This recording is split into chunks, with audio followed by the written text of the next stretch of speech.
Welcome back to the channel. What we've got here is a 1995 F250 four-wheel drive with a plow. I got this from, well, it's a three-way trade. This came originally from Neil at the channel Redneck Computer Geek. He had it on the road years ago. It was last on the road in 2016. And then after that, he used it to plow his driveway for many years, and then it sat, and then it started having some issues. It was actually vandalized by some, as he puts it, high-quality people. And then he ended up trading it to Mark for a golf cart, and Mark was going to take the plow off and scrap it, and I said, doesn't it run and drive and plow? And he said, yes. And I said, well, the hell you're going to scrap it then? You're going to bring it to my house. What can I trade you for it? So I traded Mark a gooseneck trailer kit, essentially a fifth wheel camper frame and some axles and a hitch. So now I've got this thing, and first off, I'm going to see, it did run and move, and then while they were trying to get it out to bring it over to Mark's, it emptied all its transmission fluid out through a rotten line and refused to move after that, and it runs kind of crappy. So I've just stuck a battery in it. I've topped it back up with I didn't top it up. I put about a gallon of transmission fluid in it, so it should move again. And right now I'm going to try starting it and then look and see where the transmission is leaking. Hopefully that battery's got some juice in it. When Mark and I got it running this summer, it started right up, but it's got some issues. Ignition switch being the first one of them. I guess I'm going to have to get a switch for this thing. I don't remember that being an issue. Oh, maybe. Oh, I see. That's right. You have to do it through here.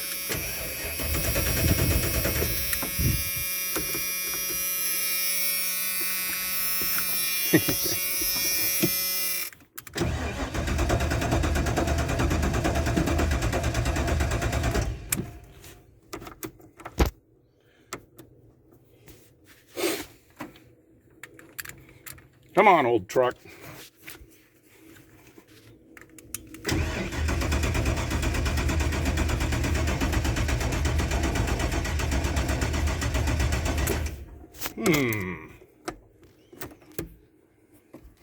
Yeah, that switch doesn't seem to do anything, because I believe that was at one time moving this.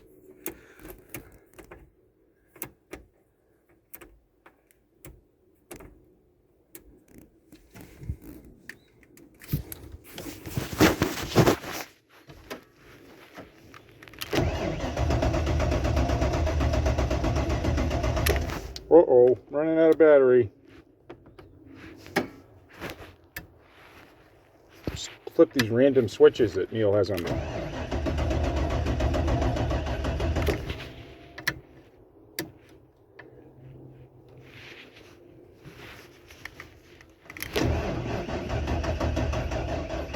Nope. Oh, I'm gonna have to put some jumper cables to it, or a better battery. I can't really get to it with jumper cables, so it's going to have to be another battery. There may be a bunch of moisture in the fuel, and then when it got below freezing, that froze up. So it is now 40-something degrees. I just put 20 bucks worth of gas and a bottle of heat in the thing, and we're going to see. First, let's hear if a fuel pump comes on.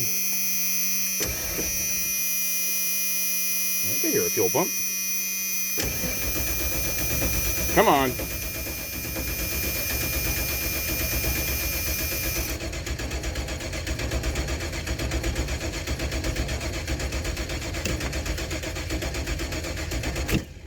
Humph. This is pretty strange, because this thing did start for Mark and I this summer.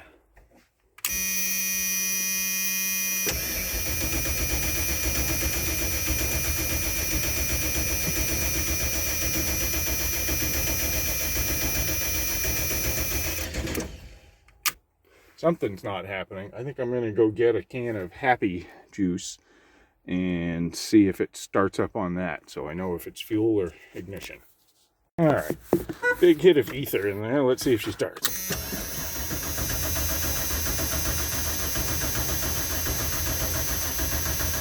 No.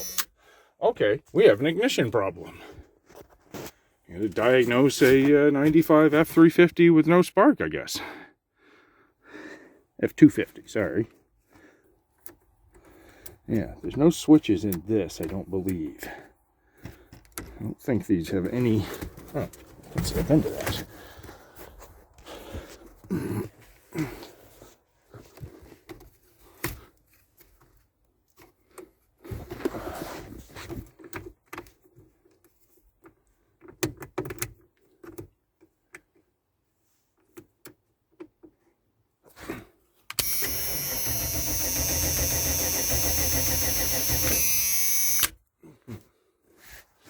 All right. So,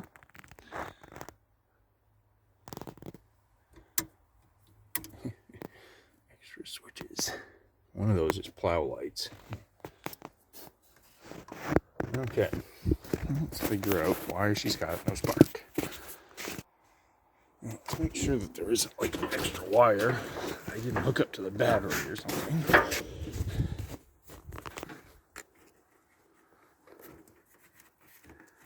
Well, looks like it's there. I don't see any extra hot wires that aren't hooked up or anything like that. There's a lot of crap in the engine. I did leave the hood open for quite some time this summer while I was distracted. She's probably gotten wet. But that doesn't explain why it's got no fire at all. I wonder if the problem with this thing, Neil thought it was the injector harness getting chewed by a mouse, causing it to run crappy. I'm wondering if it has ignition problems. Since it ran badly this summer, and now it won't start at all.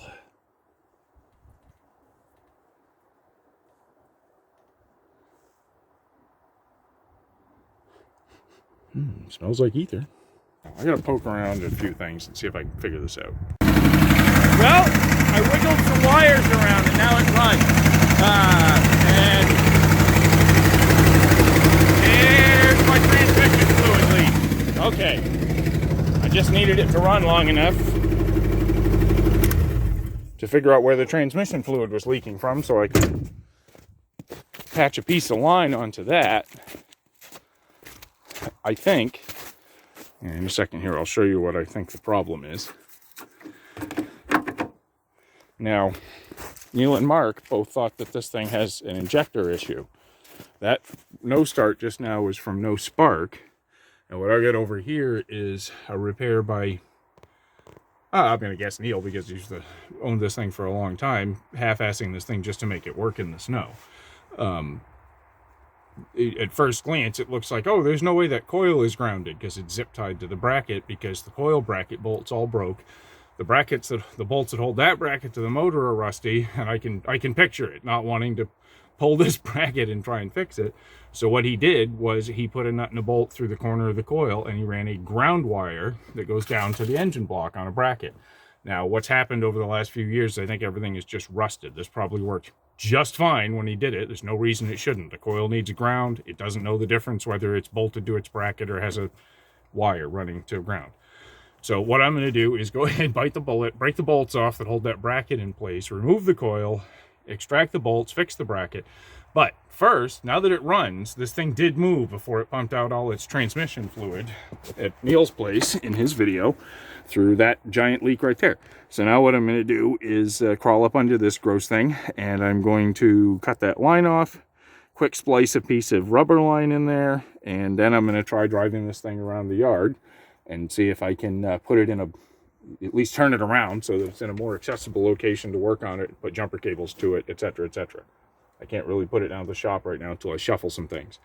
But big deal is I want to find out that this transmission works. If this transmission works and shifts into more than just first gear, then this truck's getting heavily repaired and very possibly put back on the road. We're going to see. Okay, got some rubber line clamped on the transmission line to fix it temporarily. See if this thing... Oh, try to unhook the battery. I think. Hope I unhooked the battery and it's not just dead. If it's dead, then it means it shuts its battery down after 20 minutes of sitting. Nope, I unhooked it. Okay. Okay, she's alive. Everything's buzzing and clicking. Get back in, Hugo. Get in. We're going to try and take this thing up down the driveway.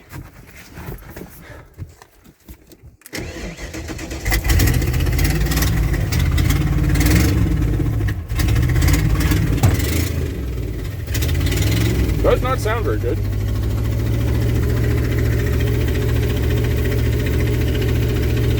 A huge exhaust leak someplace. Right off the manifold, it sounds like. I wonder if it has any brakes. Oh.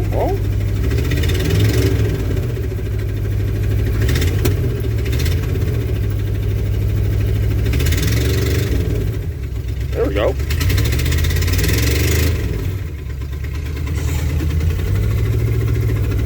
Now, if you watch Neil's video, you'll recall that this thing did not want to move.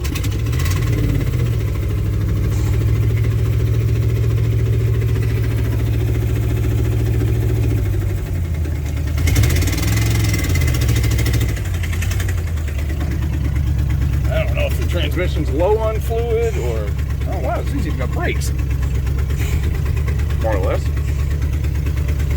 wonder if the wipers work. Wow, wipers even work. This old truck.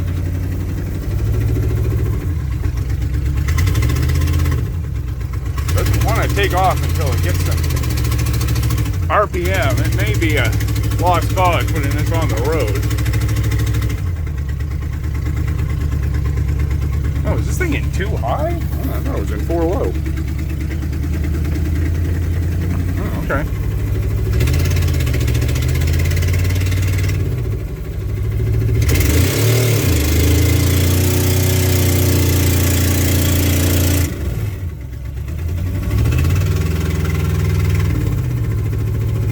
Suppose I could check the fluid level in this transmission. All its fluid again. That's very possible.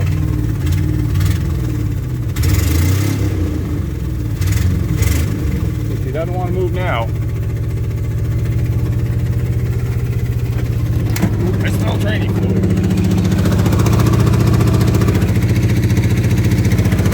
But I don't see transmission fluid. It's still very low on transmission fluid. Now I'm going to shut it off. Before it sets itself on fire or does something obnoxious like that. It is already running better. If you can believe that. You know, just to be on the safe side, I am going to unhook this battery. Man, there's a lot of crap in here to burn off. I'll bring the air tank up with me too. Blow all the shit out off the engine. Oh yeah, we get some oil burning off of a manifold here.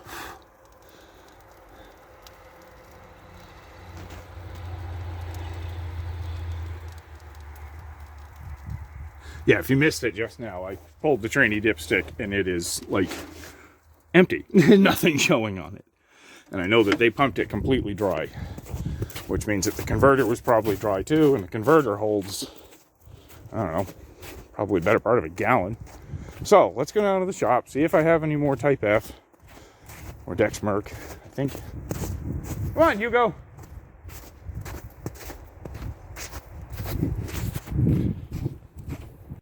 So the big Ford, the F2 shitty, the F2 nifty, the F2 crappy, I don't know, big baby if you like, that's what Neil used to call it. Kind of a cool name. It runs. Got a huge exhaust leak. It doesn't run very good. Plow seems to be working. I did get it in 4-wheel drive, low. We're gonna see if it pushes snow.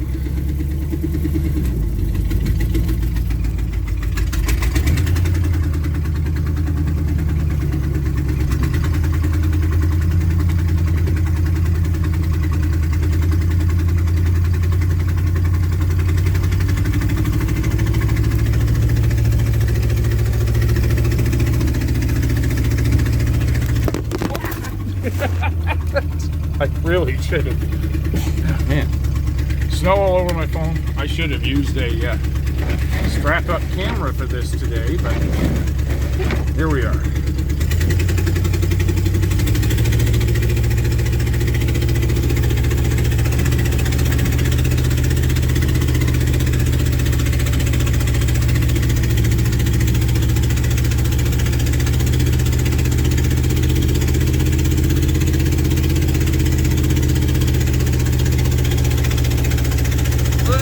Up in here. Let's see.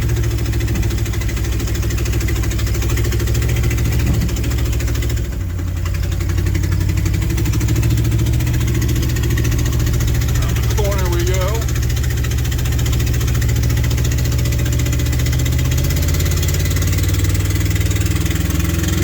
This is low range. I wonder if it'll shift gears.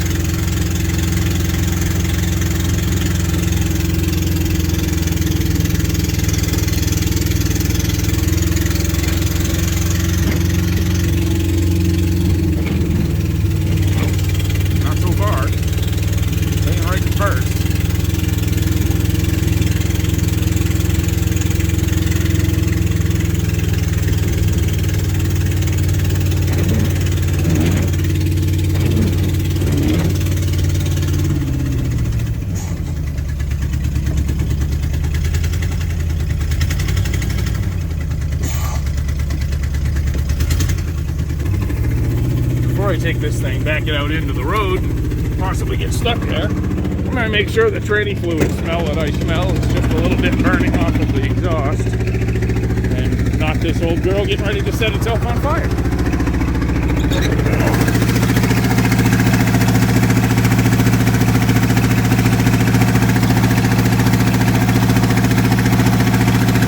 It's definitely smoking some off the exhaust down there. Alright, well, I'm going to hop back in, put my phone away, and I'm going to use two hands here, because I don't want to get out stuck on the road. End up having an accident. Well, as I sit here in a cloud of ATF smoke, it plowed the driveway. It's got excellent oil pressure. It did not overheat. It is getting warm, but it didn't overheat. It never shifted into second gear, but I haven't tried to do anything without pushing a load, so it's charging. Everything seems to be working. We'll open the hood. I've been unhooking the battery just because I don't know if it'll drain it sitting, as old vehicles tend to, especially for some reason old Fords. Overall, I'm going to call this. Oops. Oh, get around it. I mean, it's rough, but it started and it runs. The plow worked.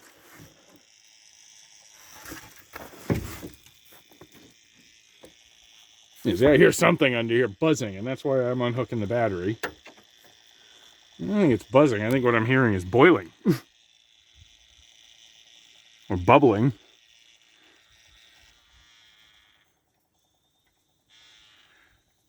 I hear it venting. A leak someplace, and I can smell antifreeze. Oh, yes. Well, that would explain why Neil said it overheated.